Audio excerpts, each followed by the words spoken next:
Hey everyone, and welcome back to the channel. Today I have a truly special story for you, a tale that feels like it's been whispered down through generations, a story about kindness, a little bit of magic, and the unexpected twists of fate. So get comfortable, maybe grab a cup of tea, and let's travel back in time to a small, sun-dusted village nestled among rolling hills. In this village lived a farmer and his wife. They were good people, with hearts as warm as the summer sun, but life wasn't easy. They worked from sunrise to sunset, their hands calloused and their backs aching from toiling in the fields. Despite their hard work, they barely had enough to get by. Their small cottage was humble and their meals were simple. But their love for each other filled their home with a quiet richness that money couldn't buy. They faced every hardship together, their spirits unbroken, always hoping for a better tomorrow. One particularly hot afternoon, the farmer was out in the field, his plough turning over the dry, stubborn earth. The sun beat down relentlessly, and sweat dripped from his brow. It felt like just another long, exhausting day. But then something unusual happened. His plough struck something hard with a dull thud. It wasn't a rock. Curious, he knelt and began to dig away the soil with his hands. What he unearthed was not a stone or a root, but a jar. It was an old clay jar, covered in dirt and grime, but there was something peculiar about it, something that made him pause. It felt different, almost humming with a forgotten energy. Intrigued by his strange discovery, the farmer carefully lifted the jar and decided to take it home. It wasn't beautiful, but it was a break from the ordinary. A small mystery on an otherwise predictable day. When he arrived home, his wife met him at the door, her face etched with worry from the day's heat. He showed her the jar, and her curiosity mirrored his own. "What a strange thing to find in the middle of our field," she said, taking it from him. She was a practical woman, and her first thought was to clean it. Perhaps they could use it to store grain or oil. So she took the jar to their well and began to scrub away the layers of caked-on dirt. As the grime washed away, she noticed intricate, faint patterns etched into the clay.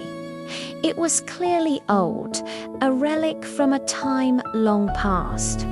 Once it was clean, she filled it with water to rinse out the inside. She poured the water in, then tipped the jar to pour it out. But as the water streamed onto the ground, she noticed something incredible. She poured and poured, but the water level inside the jar didn't drop. Not even by a single inch. She called out to her husband in astonishment, "Come quickly, you have to see this." The farmer rushed over, and his wife demonstrated the jar's unbelievable property. She poured a bucketful of water out, yet the jar remained stubbornly, magically full. They looked at each other, their eyes wide with a mixture of disbelief and wonder. They tried again and again. No matter how much water they took, the jar instantly replenished itself. It was a magic water jar. This simple, forgotten object held an endless supply of the one thing everyone needed most. For a moment, they just stood there, overwhelmed by their discovery. Thoughts of wealth and an easy life could have easily filled their minds. They could sell the water, become the richest people in the region, and never have to work another day in their lives. But that wasn't who they were. Their first thought wasn't of themselves, but of their neighbors, their friends, the community they were a part of. They looked at the endless, clear water shimmering in the jar and saw not a path to riches, but a chance to help. They knew exactly what they had to do. It just so happened that a long, harsh, dry season had settled over the land. The sun had baked the fields into cracked mosaics. The village well was running dangerously low, and people were beginning to worry. Crops were withering, and the threat of thirst loomed over every household. It was a time of great anxiety and hardship for the entire village. But now, with their magical discovery, the kind farmer and his wife had a solution. They didn't hoard their miracle. Instead, they opened their home to everyone. Word spread quickly through the village. The farmer and his wife have water, an endless supply. At first, people were skeptical. How could it be possible? But as the first few villagers returned with their buckets full to the brim, disbelief turned into joyful relief. A line soon formed outside the small cottage, a line of hope. The couple worked tirelessly, day and night, filling every bucket, pot, and container that was brought to them. They asked for nothing in return, offering the life-giving water freely with warm smiles and kind words. Their generosity was a cool stream in a parched land. They saved the villagers' crops, quenched the thirst of every man, woman, and child, and filled the community with a renewed sense of hope.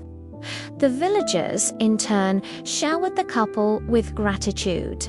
They brought them fresh vegetables from their rehydrated gardens, helped them repair their cottage, and treated them with the deepest respect and love.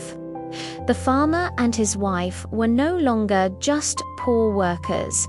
They were heroes, the heart of their community. Their lives, once so difficult, became richer in ways they had never imagined, filled with friendship and the deep satisfaction of helping others. But, as is often the case in stories like this, good news travels fast, and so does the shadow of greed. In a neighboring village lived a man whose heart was as dry and barren as the parched fields. He was known for his selfishness and his insatiable desire for more. When he heard the whispers of a magic water jar, his eyes gleamed not with wonder, but with avarice. He didn't see a tool for kindness. He saw a source of infinite profit. He could control the water supply, sell it for a fortune, and hold power over everyone. The thought consumed him. So the greedy man devised a cunning plan.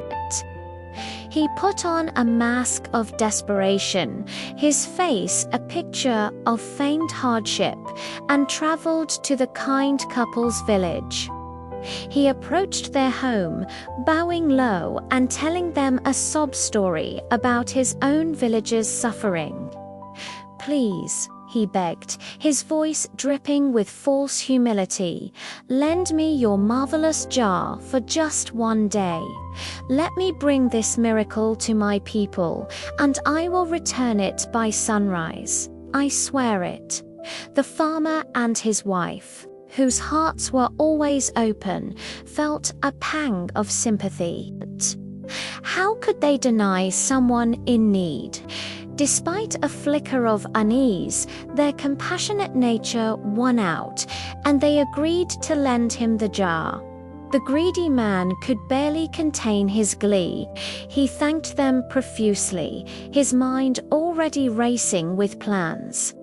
He took the jar and, instead of returning to his own village, he hid himself away, waiting for the cover of darkness.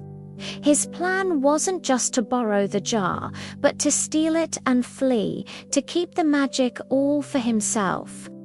As night fell, he clutched the precious jar and began to make his escape.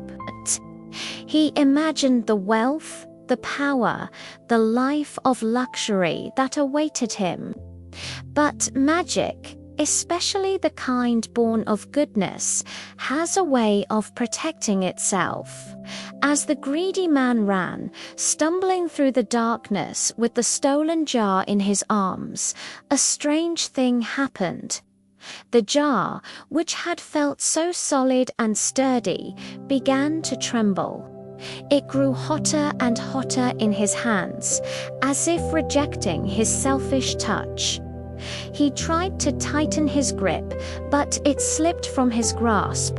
It fell to the ground not with a simple crack, but with a blinding flash of light and a sound like shattering crystal. The magic water jar broke into 1,000 tiny pieces, shimmering for a moment in the moonlight before turning to dust. And just like that, the magic was gone forever. The greedy man stared in horror at the dust on the ground. He had lost everything. In his attempt to seize it all, he was left with nothing but the bitter taste of his own greed. He had gained nothing and had destroyed a source of immense good. Back in the village, the kind farmer and his wife discovered the jar was gone and were saddened by the betrayal. But when news of its destruction reached them, they were not consumed by anger.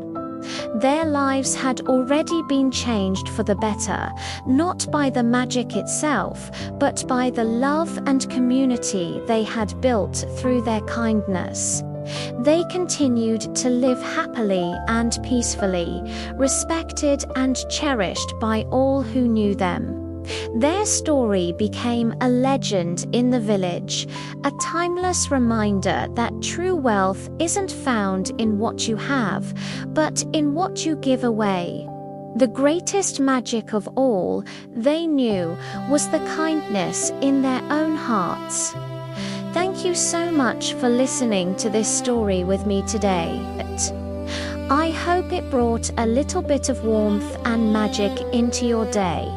If you enjoyed it, please hit that like button and don't forget to subscribe and turn on notifications so you don't miss our next story time. Let me know in the comments what you thought about the tale of the magic water jar. Until next time, take care and spread a little kindness.